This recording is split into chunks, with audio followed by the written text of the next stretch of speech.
How do you reconnect with your beloved pet and spirit if you do not consider yourself a psychic?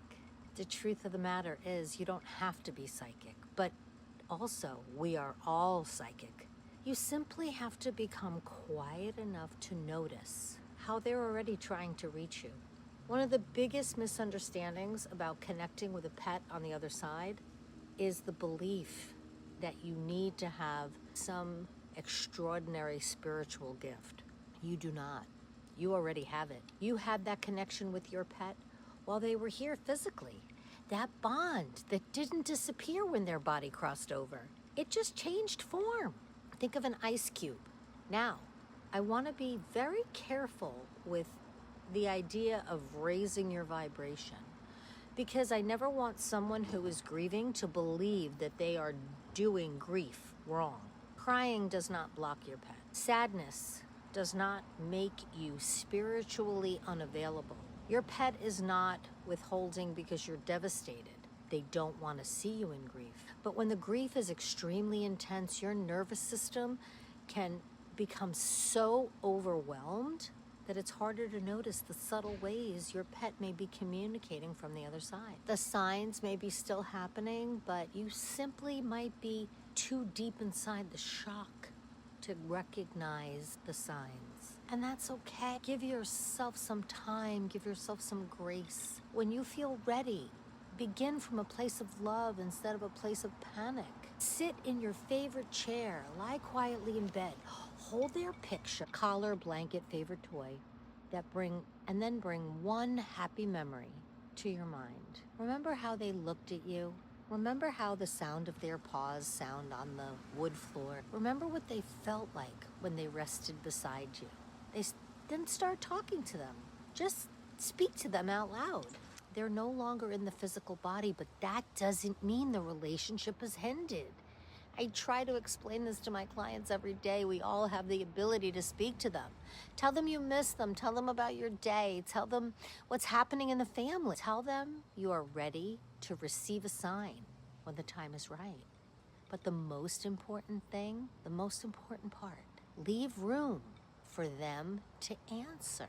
This is not meant to be a monologue. When two people have a conversation, one person speaks and the other one becomes quiet enough to listen. Connecting with your pet works the same way. Ask one simple question. Are you okay? Are you still near me? What would you like me to know? Then close your eyes and take a deep breath in. Don't force the answer. Don't strain. Do not immediately dismiss what comes through.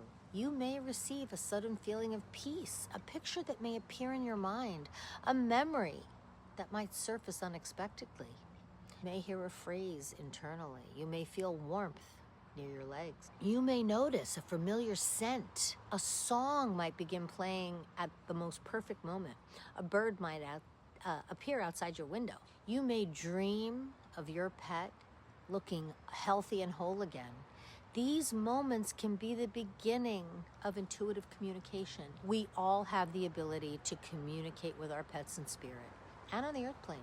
The problem is that people often receive something and immediately they say, oh, that was just my imagination. That was just a coincidence. No such thing as. Or I made that up.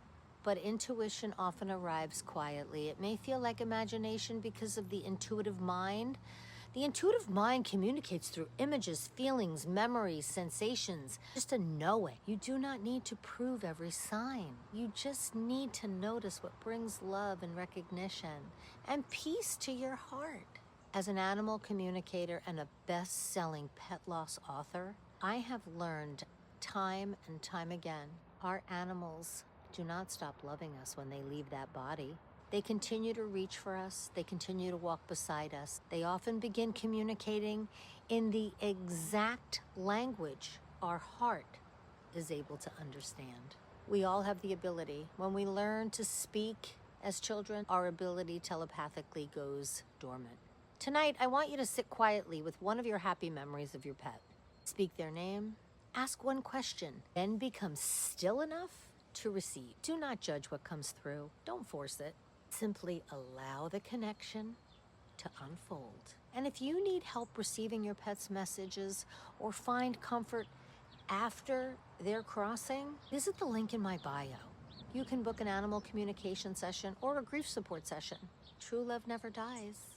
It just changes forms, guys. Check Amazon for my 6 books: Pet Loss, Grief Support, Animal Communication, and Reincarnation, as well as therapeutic children's coloring books. It's important to let your children grieve. Don't let them ignore the loss. They love them too. And I'm Susie Paradise, and thank you for watching.